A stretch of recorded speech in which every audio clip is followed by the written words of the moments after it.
The clock is now running on the Playbook podcast, the podcast where you take a deeper dive into the game of business, leadership, teamwork, character, the things that drive your motivation and build dedication. When you get a good look at the game plan of great business leaders, you start to formulate your own playbook and your own rise to the top. Make your next play your best play. And now, here are today's game captains, Glenn Amaral and Andy Phillips. Let's go! And welcome back to the Playbook podcast. I'm Andy Phillips. Joining me as always is Glenn Amaral. Glenn, how you doing? Andy, I'm doing great. We have a great guest. As always, we always have great guests, but this is another high-level guest for us. So Glenn, you can go ahead and introduce her for us. All right. Well, today we have Dana Riker Jackson, CEO of the Riker Opportunity Institute. I love the acronym ROI. Like return on investment. And she specializes in helping businesses attract and retain top talent. Dana, welcome to the show. Thank you, Glenn. It's wonderful to be here. Awesome. Now, I'm going to kick things off here, Dana. And basically what we're going to do is we're going to have a first half, a second half. And in the middle, we're going to have a fun. It's going to be not business related, but just fun questions, kind of get to know who Dana is. So I'm going to kick things off. And one of the toughest challenges recently has been attracting top talent. And how are you at the Institute attacking that problem? Well, Glenn, it's really all about the employee experience. And part of the reason I started my business was because I believed that everyone should love what they do and love where they work.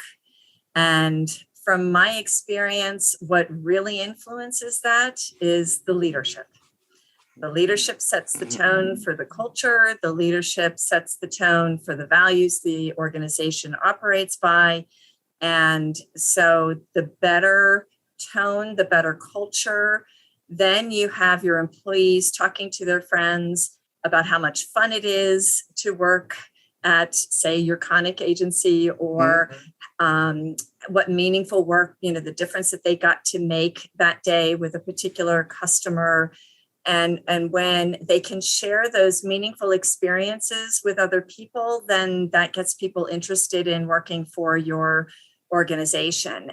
But the opposite is true too. If they have a bad experience, it's kind of similar to that customer service statistic that, the customer will shout from a megaphone 10 times as many people the negative experience they had versus the positive experience they had. True.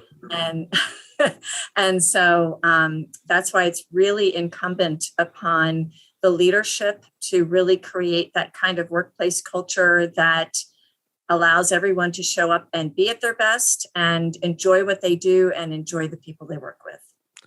You talk about leadership already, and that brings us to you facilitate 2 leadership programs with the Mainline Chamber, leadership principles and profiles, and then the leadership Mainline. Just tell us a little bit about those programs and then any roles that they may have with nonprofits. Yes, absolutely. So the first program I actually facilitated for the Mainline Chamber was their Legacy Leadership Mainline program. It's been around since 2003. And the reason that program was created was to help nonprofits with their leadership issues, but also to provide them support, like almost a free consultancy group to work on a project for them for 6 months, so that they had the extra bandwidth to maybe accomplish a project that was part of their strategic plan that they otherwise might not be able to accomplish. So that's a 6-month program from January through June. And so it really introduces corporate leaders to the world of nonprofits, and then also at the same time gives them the opportunity to, in a major way, contribute to that nonprofit. Some of the projects that the classes that I facilitated have been involved with was, one of the first ones was with Big Brother, Big Sister, where they helped to recruit more male mentors because there's a severe shortage of male mentors, and with a specific focus on how do we attract the millennials to be more interested in mentoring young people. And then another one was for Today is a Good Day. Actually, a podcast for their organization came out of that project. And Tyler Arboretum. I remember there was a transition in leadership, and the new executive director reached out to me when she saw the plan that the class had of 2017, I believe it was, had put together for Tyler Arboretum to improve participation in all of their programming.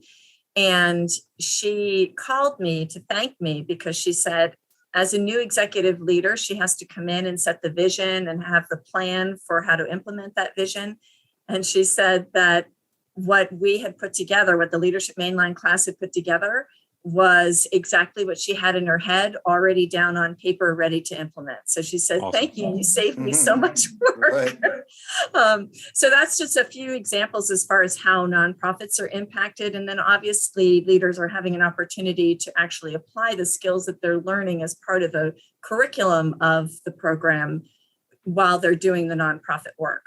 And then what was born out of that is I did notice that there were some specific best practices in leadership behavior that were missing during the Leadership Mainline program. And so that's when I approached Bernie and said, hey, how about a fall program that really focuses more on building the actual skills that you need when crafting a vision, gaining alignment around that vision, and then championing the execution of that vision. And I think it's really interesting that the profile we use called Work of Leaders, the poster is behind me actually that promotes that. I love that it uses execution as one of the words, because as a leader, you can either execute, kill motivation for the work that needs to be done for a vision, or you can, successfully execute, get it done in an efficient, fun manner, which is really what the Leadership Principles and Profiles program is all about, is teaching best practices in leadership behavior. So it's especially pertinent right now with all the change and uncertainty and having to constantly revisit what is our vision, where are we headed now? What's the priority for this week?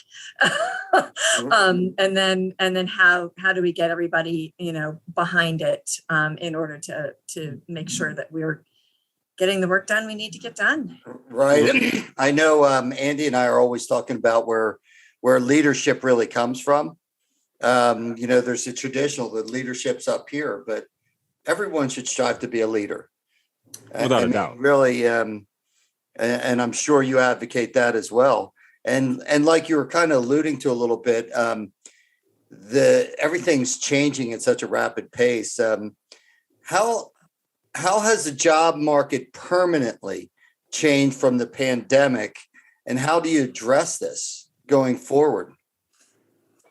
Well, I first want to just say I completely agree with you. I feel leadership is a state of being. It's not necessarily a role.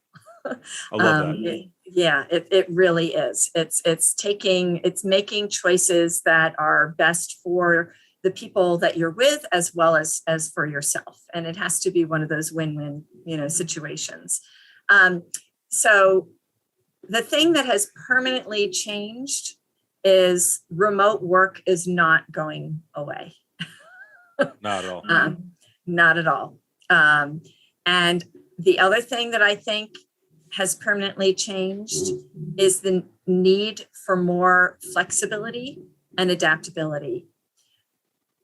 Employees are not going to work for organizations that aren't willing to listen to their needs, work as well as personal, and then to make accommodations that help them to do their best given their whole life experience and challenges. Right. It's kind of like Andy can relate to this. It's like a defense that flexes but doesn't break, right? That's right. You give a little bit, but you're still, go with the same mission. So well, and that's the other. Oh, I'm sorry, Andy. I didn't mean to interrupt no. you. I would just say that's. I don't know if you are in the football around, but Bill Belichick, that's been his defensive model for 20 years. Is his defense will never be in the top 3 in yards given up, because he doesn't mind you getting yards, but his defense is always in the top 3 in points given up. he'll let you get your yards between the 30s, but you very rarely will score touchdowns. It's the bend don't break kind of thing. Well, and you bring up a really good point, and sports is a great analogy for leadership because there's a clear goal. There are clear boundaries. Yep. And so when you have a clear goal, when you have a clear boundaries, when you know what the playbook is, how are we supposed to operate? What are our values? What's expected of us? When all of that is clear, then it's easier to have approval. And when people approve, then they're more apt to follow through with the work, and get it done and win the game. And so that's really what's going to be. So clarity is also critically important. Building trust, it's really important. I mean, one of the reasons teams are successful is because they trust that the other player is going to have their back. So if they make a move to the right or the left, they trust that they're going to get covered. And, that's why they have the boldness to maybe take a risk when they know that their teammate's going to have their back. And that's, that is something that's really, really critical right now. And the other thing too is we have to measure outcomes, not necessarily how we get there. Yeah, right. I like that. I say that all the time on the golf course, because if you ever played with me, my ball doesn't look how it should, but there's no pictures on scorecards. If you get the good score, you get the good score. No pictures on how it happened. Yep, the best scores aren't pretty. That's right. That's true. Very true. Very true. So I think it's easy as a leader to be engaged because it's your natural instinct. It's your state of being. However, sometimes you can see that people don't always want to be engaged with what's going on because either they think it's the leader's place and they're not a leader, or maybe they're a little more timid, a little more shy, or just don't think, maybe they're afraid that they might not have the knowledge to be involved in whatever the conversation may be, or what is to be had. Maybe their ideas they might think aren't as valued. How do you guys go about employee engagement? Because to me, you should encourage it. But I think there is an area where a lot of people are a little bit more timid and don't want to, step out of either their comfort zone or don't want to feel like be told to stay in their lane. It's kind of it's a little bit of a touchy subject sometimes. So how do you guys go about that? Well, again, it all goes back to trust. Leaders have to become much more intentional about becoming aware of how their communication is being received. And need to create a culture where there's a high level of trust. And part of the way that you do that is also by, and this kind of goes back to what I said as far as, the permanent ways that the workplace is changing. We've gone from human doings to we really have to be human beings and pay attention to the fact that we are human beings doing work. And that means that there's emotional needs, with COVID, there's been physical needs. But there are five most important needs that every leader, if they meet these needs, will have passionate employees, and passionate employees will be engaged employees.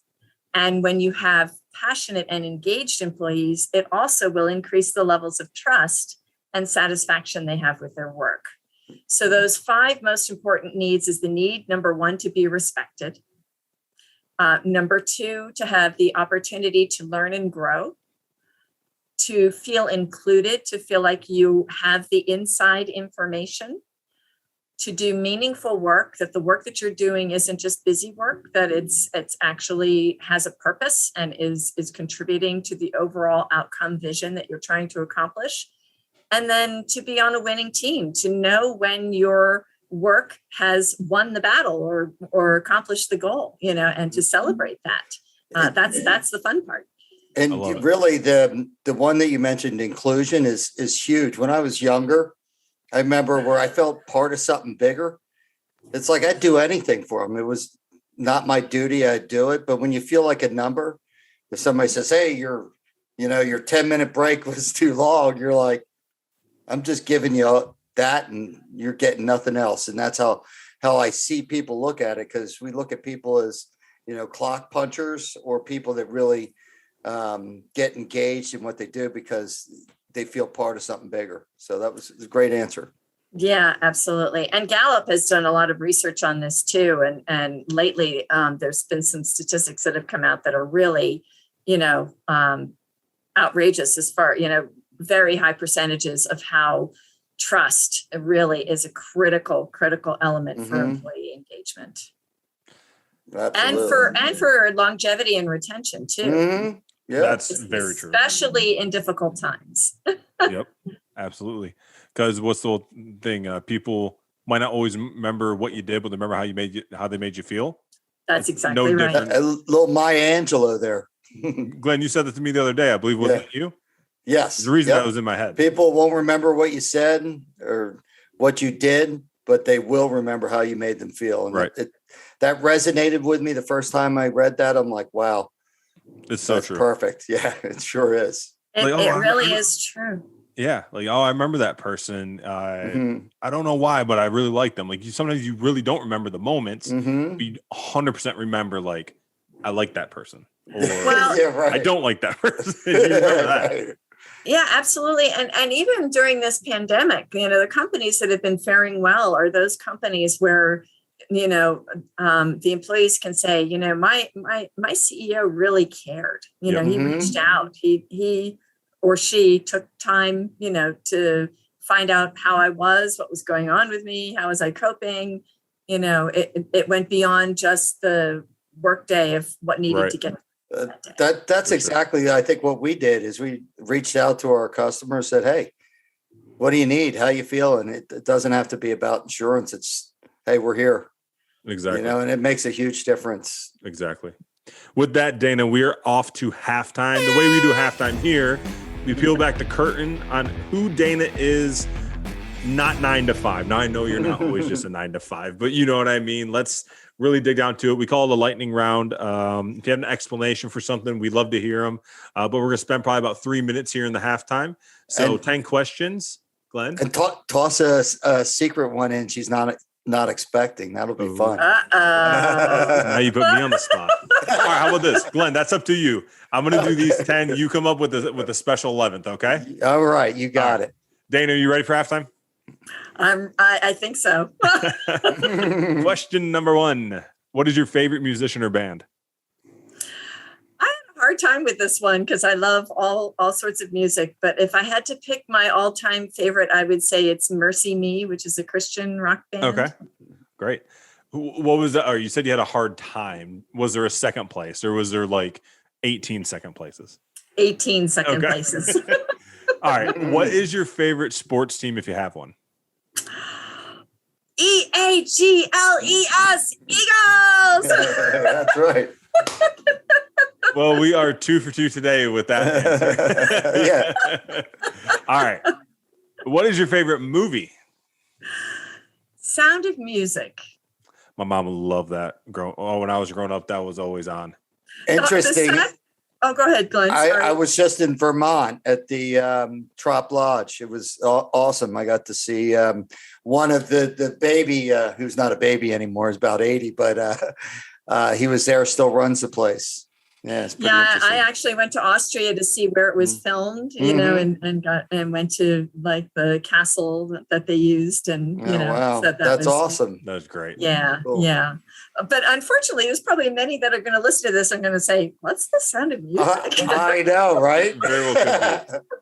Yeah, no, not me though. My mom, she loves that. So, all right. Just because we want to remain humble, we're not going to let you say this podcast. But what is your favorite podcast or book? Well, I'm going to go with book. Okay. And actually, I love Patrick Lencioni. I don't know if you're familiar with him. His most famous book is The 5 Dysfunctions of a Team. Okay. Which is a really great fable about a senior leadership team. And if you read it, you can really put yourself in every character's shoes. But my favorite book of his is kind of a provocative title. It's called Getting Naked. And great. I've read it.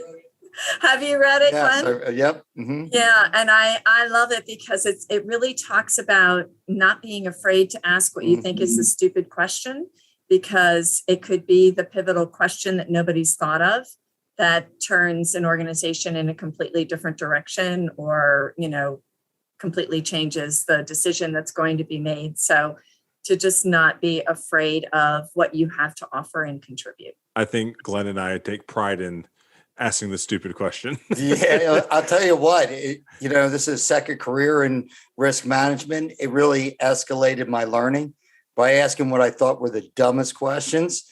And then they weren't that dumb. No. Because I knew that because I couldn't get a straight answer. Right, exactly. So exactly. All Awesome. right. First car you ever owned, year, make, and model, if you got it. I vividly remember this. It was my grandmother's car that I bought off of her, I think for $100. And It's a steal. it was an olive green Chevrolet Nova. It was a tank. That thing was a tank. It could go through anything. It was probably so heavy the way cars were made back then. You didn't even need four-wheel drive to get through snow. It was just... Yeah. They never plowed where I lived at the time, and I could always get out, with my Chevy Nova. I love it. Love it. I had a few of those myself. And then I sold it a few years later for $250. So Nice. Look at you. Hey, you could have got it for scrap metal for sure. I say you probably got $1,000 off scrap metal for sure. Well, it's one of those cars that when you open the hood, you could actually see the ground beneath it, My dad's grandma had a car that if you lifted the floor mat when you were sitting shotgun, you could see the road going underneath you. My, how things have changed. Oh, I yes. know. But also in the great state of Michigan, we don't have inspections like Pennsylvania. So it's a little different. All right. Well, this was actually in Massachusetts that I had this car. So Okay. What is your biggest fear? You can go as deep or as simplistic as you'd like. Fire. Oh, like, okay. What do you mean? Like, if you don't need like a fireplace on, or are you saying like the fear of like burning? Yeah. My fear is that one day I'm going to come home and my house will have burnt to the ground. Yeah. So my fear, and I have this way too often, is I fear like a house fire in the middle of the night and being able to like kind of like save everybody and like get out safely and all that kind of stuff. So honest to God, even if I don't use the oven, every single night I stick my hand in the oven every single night to make sure it's off. And if I ever burn myself, well, that's on me. But at least I can go to bed with a clear head. Yep. I'm exactly the same way. All right. If you could know your own expiration date, would you actually want to? No, I trust Glenn? that in God's hands. He knows when it's time. Yeah. Glenn, would you want to know? No. I think most people are like that. And I think the people that say, yeah, I'd like to know, by the time it came to getting the answer, they'd probably be like, no, you know what? Never mind. You know what I mean? So, you know what though? No, I wouldn't. All right. 3 words that your family and friends would describe you are. This one I struggled with a little bit. Because you have to kind of compliment yourself. It'd be easier if you asked your family and your friends to do it. I even asked my husband, and he had trouble coming up with words. Because there are so many, right? Because there are so many to choose Let's from. hope that is the case. I would say passionate, loving, and kind. Love it. Those are great. I'm going to ask my wife what 3 words would describe me and see what she comes up with. We couldn't put him on the podcast. We'd have to bleep them all out probably. Well, Glenn, you know me. What 3 words would you use, putting you on the spot? Energetic, passionate, and you do come off as very loving. It seems like you're people that you'd be fierce, loyal. I'll go with loyal. Dana, I've known you for about 25 minutes, and I think I would throw leader in there as well. You seem like you're a very good leader based on what I've seen. So, all right. One skill you wish you had. One skill that you don't think is a strong suit, or it could be as simple as, hey, I wish I could be a better tennis player. Just one skill you wish you had. Organization. If I were to move my computer and you could see what my office actually looks like, I'm not really good at keeping everything organized. So you have a great office for a screen. Yeah, right. You have a great 2-dimensional office. Yeah, exactly. All right, here's my last question. Then Glenn, you got the grade 11th coming up. But my last question, Dana, is do you have a nickname? And if you don't, now is your chance to start one on air. So what do you want? Well, actually, when I was in high school, everybody used to call me by my last name, Riker. So much so that when I ran for class president, my slogan was "Vote for Riker, you'll like her." I love it. And I won. And you won. So it worked. So so that's a nickname that sticks then because it worked. Yeah. There was meaning and it worked. I love it. Glenn, 11th question. I'm expecting a lot. I actually put myself on the spot here. You had time. You had time to think about it. All right. Remember, there's no dumb questions. That's right. So there's an alternative universe. What would you do for a living if you were not a leadership guru that you are? I took that totally different. When you said alternative universe, I'm like, all right, where the hell are we going? I probably would be the lead singer in a popular music. Yeah, me too. Listen, I think you're starring in The Sound of Music on Broadway. I think that's where we're going. I would do that too. There you go. Absolutely. Well, hey, we got the second half coming up, and we had a lot of fun with that halftime. So it's probably not going to be as long in the second half here. So me and Glenn will each maybe get a question in, and then we'll move on to the end. But my question I want to ask is just the best advice you ever received from a student. Listen. That's easy enough. Isn't that, what's funny? It's so simple, but it's the one thing that a lot of people just forget to take the time to do. I always tell Glenn, one of my sayings I always say is leaders listen first. How can you lead if you don't know what the people you're leading need and who they are and what motivates them? Me and Glenn, we talk about this all the time.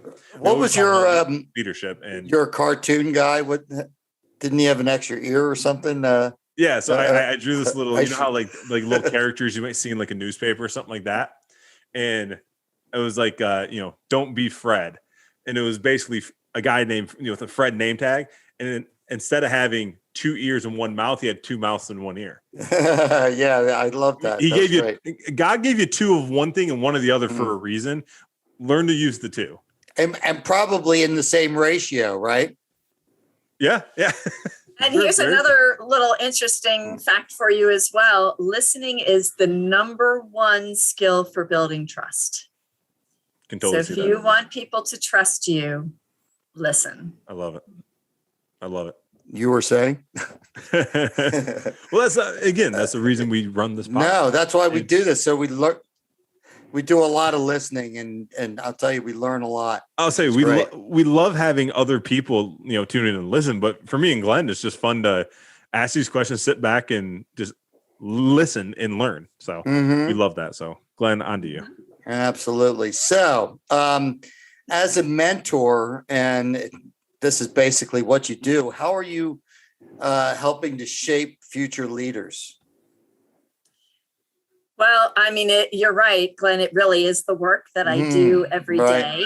And that's a lot of what the Leadership Principles and Profiles and Leadership Mainline program is through the Mainline Chamber. But I'm actually reaching back even further, because the #1 feedback I get from customers and clients is, I really wish I had this information much sooner in my career. And so I am actually in the process of starting what I'm calling the UROC Leadership Gap Year Program. 40% of high school students are considering a gap year. And so I am starting this UROC Leadership Gap Year program to help students develop the leadership skills so that they know how to not only be leaders within the workplace, but also leaders of their own lives. That's great. That's fantastic. I think a gap year is tremendous. If there was that extra year. Yeah. If there wasn't so much money involved in college in general, I would love if they did that. If you could have a gap year and then your first year in college, you can get right into like a major rather than go through, we call them UP courses at Central Michigan, but all like the Math 101 and English 101 and stuff that's just like you were there and it's just kind of, 13th grade. So it'd be nice if you had the option, if you could get credits doing other things, get college credits, maybe like for an internship that were the equivalent of, during gap year, the equivalent of your 20 credits or something along those lines. Well, part of my motivation for this is to offer paid internships as part of this gap year program. Mm-hmm. And part of that motivation is to be a pipeline to organizations, because I especially am targeting diverse populations for this gap year program that are under-resourced, right. That corporations who are looking to create a more diverse workplace have, may not have the opportunity to develop relationships with these students. And so these students will show up at their doorstep ready and willing and prepared to be productive, contributing members of the workforce. That's awesome. So that's awesome. Yeah. And I'm hoping that once we have this successful pilot, that maybe many of the higher ed institutions will want to, take this on as part of, what they offer to enroll in their college, because Absolutely. A lot of them are really hurting for enrollment. That's fantastic. I love it. Yeah, it's a really great idea. So we only got a couple minutes left. So I want to get to this Hail Mary question. It's our final question of the day. It's our best play, our best question every episode. Is my personal favorite part of the episode because I love hearing the answers. So everything you know about life right now. You have all the experiences that you've had, but you get to go back to 22-year-old Dana and give yourself a word of advice. What would it be? Well, this one might actually surprise you. Well, maybe not. Maybe from some of my answers, it might not. Honestly, to put your faith and hope and trust in Jesus Christ and allow him to help you believe in yourself so that you're willing to step out there and do what you love, take advantage of your talents, your strengths. I mean, really, in the world that we live in today, there's so many different opportunities to make a living, and you're really only limited by your creativity and your confidence to, take a chance and try it. The power of belief is unbelievable. If you can have the belief to do something, there's no holding you back. Well, that was great. Now, Dana, I'd like to give you about 30 seconds to tell our listeners how they can get a hold of you and any information you want to give them. All right. Well, you can get a hold of me by my website, RikerOpportunityInstitute.com. If you Google Dana Riker Jackson, you'll find me on all the different social media platforms. Or my phone number, 610-566-8272, the good old fashioned way. It's amazing how little rings anymore.